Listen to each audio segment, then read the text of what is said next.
वाहिनी। प्रथम अध्याय। गीता के अर्थ को समझने के लिए श्रद्धा भाव का होना आवश्यक है। इसका अध्ययन समर्पण और उत्कट इच्छा की भावना से करना चाहिए, क्योंकि गीता उपनिषदों का, जिसका उद्देश्य समस्त मंद बुद्धि वालों को गीता रूपी दुग्ध पिलाकर सहारा देना है।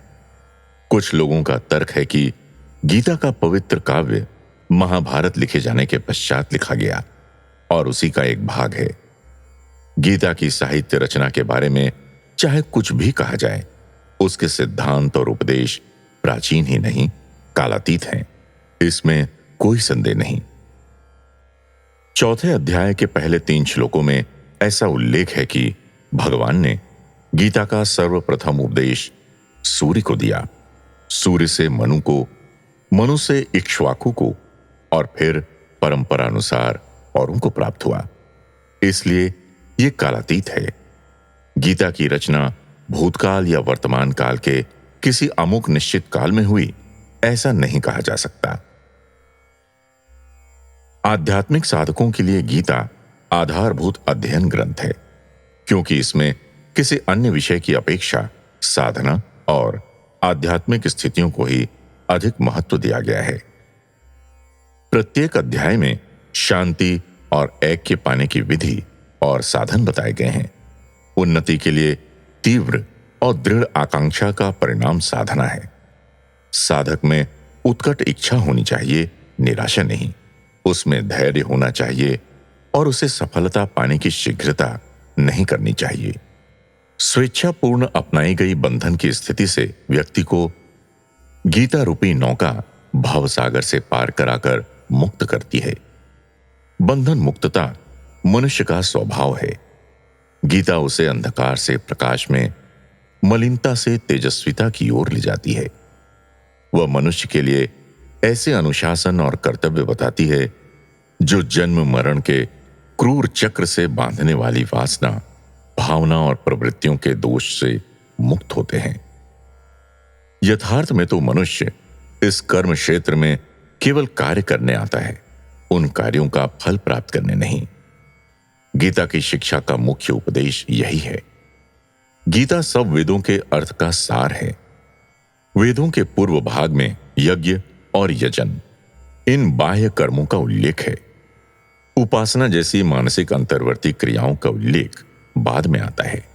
इस प्रकार एक शुद्ध और सुलझे हुए मन को ज्ञान योग समझाया गया है। कैसा भी कोई व्यक्ति हो, कितना भी अपूर्व विद्वान हो, भ्रम से बच नहीं सकता। इसलिए वह शोकग्रस्त होता है और उसके सब कार्य रुक जाते हैं। अर्जुन, जो कि एक महान पराक्रमी योद्धा था, महान त्याग की जिसमें क्षमता थी और जो अपूर्व ज्ञानी था, युद्ध की अनिवार्यता को देखकर भ्रमित हो जाता है और शोकाकुल होने से उसके सब कार्य रुक जाते हैं। वह स्वयं को शरीर समझ भ्रम में उलझ गया और दोनों को एक समझने लगा।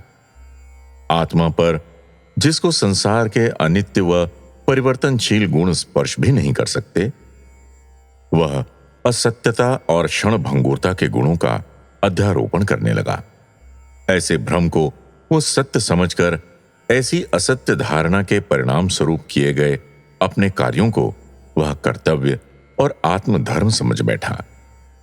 ये करुण कथा अर्जुन की ही नहीं, मानव मात्र की है।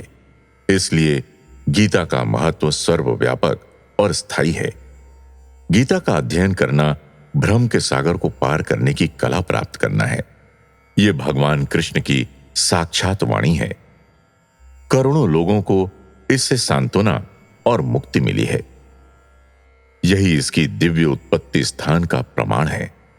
अल्प दिव्यता वाले किसी भी महापुरुष द्वारा गीता का उपदेश दिया गया होता तो इसकी दिव्यता इस प्रकार प्रत्यक्ष प्रमाणित न होती।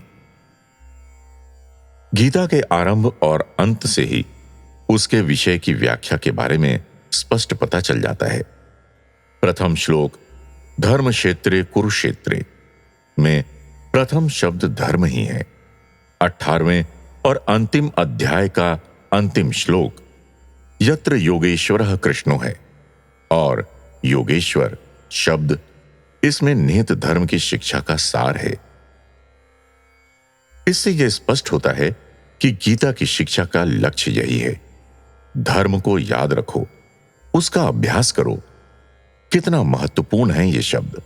सब शास्त्र धर्म के सूक्ष्म गुणों का विभाजन और व्याख्या करते हैं। गीता में धर्म के ऐसे अध्ययन और विश्लेषण धर्म के सब सिद्धांतों की व्याख्या सहित प्रस्तुत किए गए हैं। अर्जुन जीव है, व्यक्ति है, शरीर रथ है, और रथ में बैठे कृष्ण भगवान गुरु हैं। साक्षात भगवान सारथी हैं। मनुष्य की गायत्री मंत्र रूपी प्रार्थना धियो यो नः प्रचोदयात्। हे भगवान, मेरी विवेक बुद्धि जागृत करो, मुझे मार्ग दिखाओ। इसका गीता द्वारा उत्तर देने वाले, बुद्धि का संचालन करने वाले उसके प्रेरक ब्रह्म हैं। कौरव आसुरी प्रवृत्ति के प्रतिनिधि हैं, पांडव दैवी शक्ति के प्रतिनिधि हैं। एक असद है तो दूसरी सद है, एक बुरी है तो दूसरी अच्छी है, और इन दोनों परस्पर विरोधी प्रवृत्तियों में संघर्ष रहता है। इसके संघर्ष में कृष्ण, जो स्वयं आत्मा हैं, सदा धर्म की ओर, आधारभूत सत्य की ओर रहते हैं, न कि पतन की ओर ले जाने वाले भ्रम की ओर। यदि तुम भगवान को अपने पक्ष में रखना चाहते हो तो दैवी संपद धर्म के गुणों को धारण करो, क्योंकि जहां धर्म है वहीं भगवान है। इसका अर्थ यह नहीं है कि भगवान सर्वव्यापक नहीं। जिस प्रकार दूध में मक्खन व्याप्त है और उसका दही जमाकर जहां मथोगे वहीं से मक्खन निकलता है, उसी प्रकार जहां भी धर्म साधना होगी वहीं भगवान की प्राप्ति होगी। यतो धर्म स्ततो जयः। जहां धर्म है वहां जय है। अर्जुन शारीरिक दृष्टिकोण में डूबा हुआ था, इसलिए उसे आध्यात्मिक ज्ञान देना आवश्यक था। आत्म जागृति और उस आत्म तत्व पर ध्यान दृढ़ करना ही साधना का गुण है। यही कृष्ण की शिक्षा है। यथार्थ में सत्य की खोज का यही सार व तत्व है। अर्जुन अनेक प्रकार के संदेहों में उलझ गया था और उन्हें व्यक्त भी नहीं कर पा रहा था।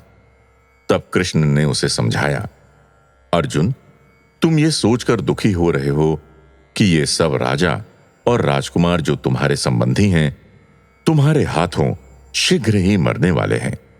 तुम धर्म की बातें बनाने में चतुर हो, लेकिन याद रखो, बुद्धिमान लोग न जीवितों के लिए और न मरे हुओं के लिए शोक करते हैं।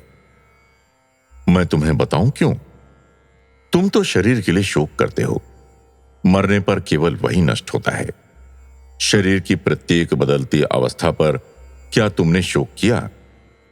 नन्हा बालक किशोर बना, किशोर युवक, युवक प्रौढ़ अवस्था को प्राप्त हुआ, प्रौढ़ वृद्ध हुआ, वृद्ध होकर मृत्यु में विलीन हो गया। शरीर इतनी बार परिवर्तित हुआ, लेकिन तुमने तब शोक नहीं किया। फिर इस परिवर्तन के लिए अब क्यों रोते हो? क्या आज भी तुम्हारा वैसा ही शरीर है जैसा बचपन में था? धृष्टद्युम्न को बांधते समय तुम्हारा जो शरीर था वो कहां गया? बचपन का वो पराक्रम तुम्हें अभी भी याद है, लेकिन ये शरीर जिसने ये पराक्रम दिखाया अब वैसा नहीं रहा। इसलिए तुम्हारा शरीर कितना भी बदल जाए, आत्मा और सच्चे ज्ञान की महत्ता अमर रहती है। ऐसे ज्ञान में दृढ़तापूर्वक प्रतिष्ठित होना ही ज्ञानी के लक्षण है। कृष्ण बोले, तुम मुझसे पूछोगे कि जिन शरीरों के साथ इतने वर्ष काटे और जीवन बिताया, वो इस प्रकार दृष्टि से उझल हो जाए तो क्या दुख नहीं होगा? यदि इस प्रकार शोक करना उचित माना भी जाए तो कितने शरीरों के लिए तुम्हें शोक करना होगा? इस पर तुमने कभी सोचा? हर्ष और शोक रात और दिन की तरह हैं। उन्हें सहना ही होगा, उनको पार करना ही होगा। तुम न चाहो तब भी उनका होना रुकेगा नहीं, और यदि तुम इच्छा करोगे तो भी फिर से वो घटित नहीं होंगे। इनके होने न होने का संबंध स्थूल शरीर से है, आत्मा पर उनका कोई प्रभाव नहीं पड़ता। जिस क्षण तुम हर्ष और शोक के बंधनों से छूटोगे, उसी क्षण मुक्त हो जाओगे। इस सत्य की शिक्षा देने वाले प्रथम उपदेश को अर्जुन विषाद योग कहा गया है। भगवत गीता के भवन की यही नींव है। जब नींव दृढ़ होती है तो भवन भी दृढ़ होता है। 5000 वर्ष से इस नींव पर गीता अचल है और अडिग खड़ी है। इससे तुम्हें अनुमान होगा कि जिस नींव पर गीता प्रतिष्ठित है वह कितने सुदृढ़ है और ऐसी नींव बनाने वाला स्वयं कितना बुद्धिमान होगा। तुमने इसे विषाद कहा है, लेकिन वह विषाद बहुत लाभदायक था। यह कोई साधारण साहसहीनता की बात नहीं थी, क्योंकि इसके द्वारा अर्जुन की निष्ठा और दृढ़ता की परीक्षा हुई। इसी के कारण उसने अनन्य भाव से भगवान की शरण ली। इसलिए इस विषाद को योग कहलाने का गौरवपूर्ण नाम प्राप्त हुआ। यह गीता, जो कि विषाद योग से शुरू होती है, संन्यास योग में समाप्त होती है। विषाद नींव है, संन्यास उस पर निर्मित महान भवन है। विषाद बीज है और संन्यास फल है। प्रश्न उठ सकता है कि अर्जुन को कैसे इतना शुद्ध स्वभाव वाला माना जाए, जितना कि गीता ज्ञान प्राप्ति के लिए आवश्यक है। अर्जुन शब्द का अर्थ है शुद्ध, निष्कलंक, शुभ्र। यह सर्वथा उपयुक्त नाम दिया गया था और जैसा नाम वैसा ही उसका जीवन था। इसलिए उसे भगवान श्री कृष्ण का साक्षात सानिध्य मिला। यही कारण था जिससे वो संसार को गीता ज्ञान पारितोषिक देने वाला निमित्त बना। कृष्ण ने योग शब्द का उपयोग गीता में कई बार किया है। योगाभ्यास में जीव की जो अवस्था रहती है उसका वर्णन भी किया, लेकिन फिर भी जिन्होंने गीता का अध्ययन किया है उनके मन में एक शंका उठना संभव है कि साधारणतया योग के प्रचलित अर्थ और कृष्ण के योग शब्द के प्रयोग में भिन्नता है। कुछ जगह तो कृष्ण ने वैराग्य को उत्तम बताया और दूसरी जगह उन्होंने कहा कि श्रेष्ठ मुक्ति उपासना द्वारा ही प्राप्त होती है। आध्यात्मिक आनंद की प्राप्ति के विविध उपाय भी उन्होंने बताए। 8वें अध्याय में राजयोग के बारे में भी उपदेश दिया है, लेकिन इससे यह कहना कि गीता राजयोग की शिक्षा देने वाली पुस्तक है अनुचित ही होगा।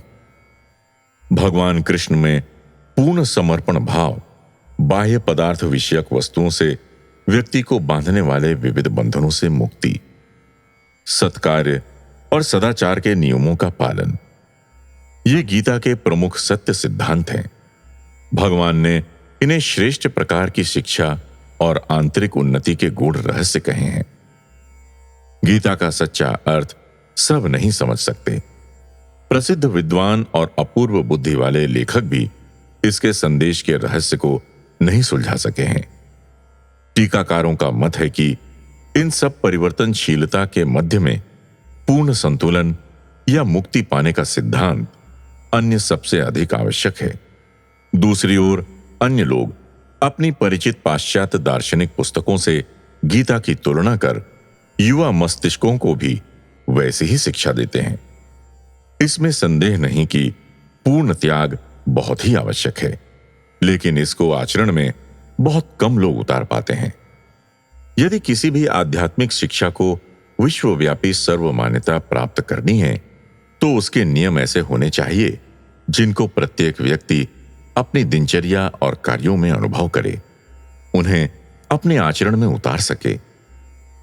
अपने स्वधर्म का निर्भयता से पालन करना ही सर्वश्रेष्ठ धर्म है। लेकिन यहां धर्म और नैतिकता के संघर्ष की समस्या उठ खड़ी होती है। गहना कर्मणो गति है। नैतिक अनुशासन के बारे में भगवान कहते हैं, यह कठिन और आपत्तियों से भरा है। कौन सा कर्म उचित है, कौन सा नहीं। धर्म की दृष्टि से कौन सा कार्य धार्मिक है, कौन सा नहीं। इसके बारे में लोगों ने उचित निर्णय पर पहुंचने का पहले भी प्रयत्न किया है और अब भी कर रहे हैं। लेकिन कृष्ण ने उचित कार्यों के बारे में इस प्रकार बताया है, मन्मना भव मद भक्तो मद्याजी मां नमस्कुरु। मां में वैश्यसि सत्यम ते प्रतिजाने प्रियो असि में। सर्वधर्मान् परित्यज्य मामेकं शरणं व्रज। अहम त्वा सर्व पापेभ्यो मोक्षयिष्यामि मा शुचः। अपना ध्यान मुझ में स्थिर करो, केवल मुझ परमात्मा की अनन्य शरण में आ जाओ। अनन्य प्रेम निष्काम भाव से मेरी पूजा करो। ऐसा करने से तुम मुझे ही प्राप्त होगे। ये मैं सत्य प्रतिज्ञा करता हूं, क्योंकि तुम मेरे प्रिय सखा हो।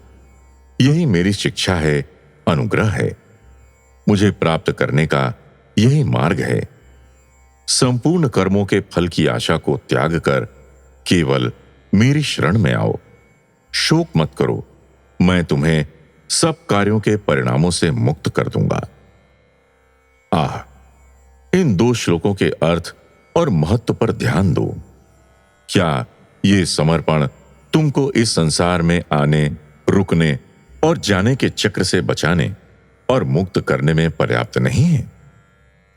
मनमना यानी प्रत्येक प्राणी में परमात्मा को ही देखना, अस्तित्व के प्रत्येक क्षण में परमात्मा की चेतना, इसी चैतन्य के आनंद में लीन रहना।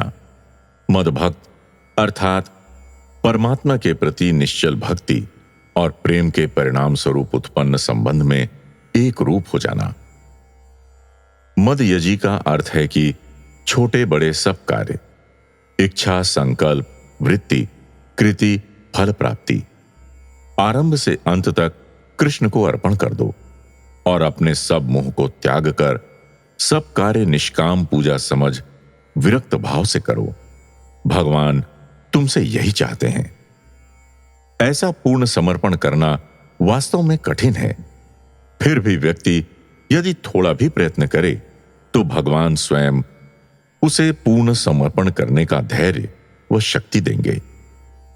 वह उसके साथ चलकर मित्र की तरह मदद करेंगे, पथ प्रदर्शक की तरह मार्ग दिखाएंगे, उसे बुराई और प्रलोभनों से बचाएंगे। भगवान उसका सहारा और वे ही उसकी लाठी की तरह सहायक बनेंगे। उन्होंने कहा, स्वल्पम अप्यस्य धर्मस्य त्रायते महतो भयात्। इस पथ का थोड़ा भी अनुसरण करने से महान भय से बच जाएगा।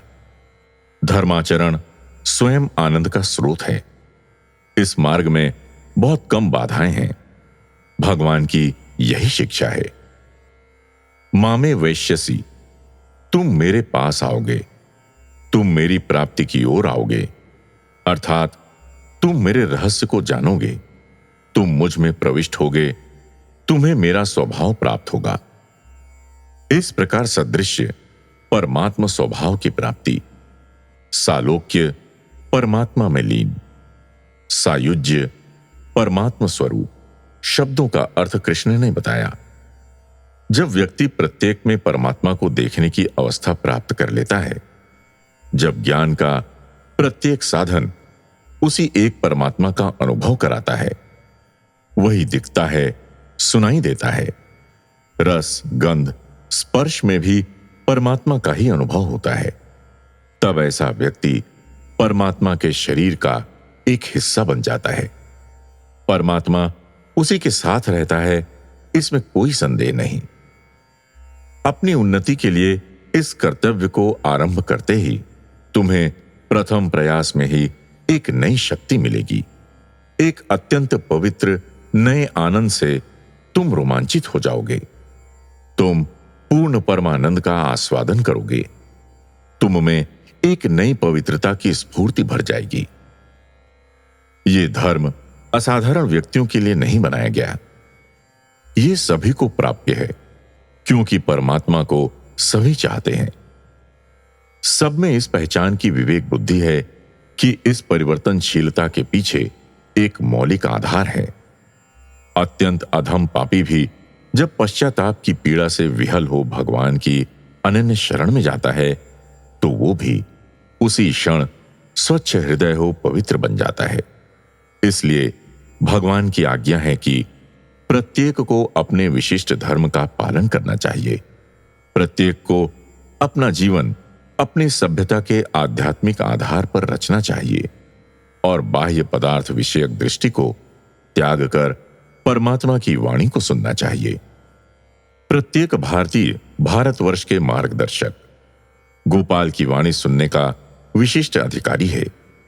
उस वाणी द्वारा उनमें व्याप्त अंतर्वर्ती दिव्यता, उनके द्वारा कहे गए प्रत्येक शब्द से, प्रत्येक अंकित अक्षर से, मन की हर एक इच्छा से, विचार से, कार्य और भौतिक वस्तुओं जैसे अन्न, आश्रय और आरोग्यता प्राप्त करने के ढंग से व्यक्त होनी चाहिए। इसी प्रकार भारतवर्ष मानवता को प्राप्त इस श्रेष्ठ सनातन धर्म के विशिष्ट उपहार का संसार के सामने दिग्दर्शन कर शांति स्थापित कर सकता है। इस धर्म के अनुसार कार्य ही ऐसा आत्मविश्वास प्रदान कर सकते हैं जिसके द्वारा सब कठिनाइयों पर विजय प्राप्त होकर आत्मशक्ति पुष्ट होती रहे। स्पष्ट मार्गदर्शन देकर पवित्र गीता वही वरदान प्रदान करती है।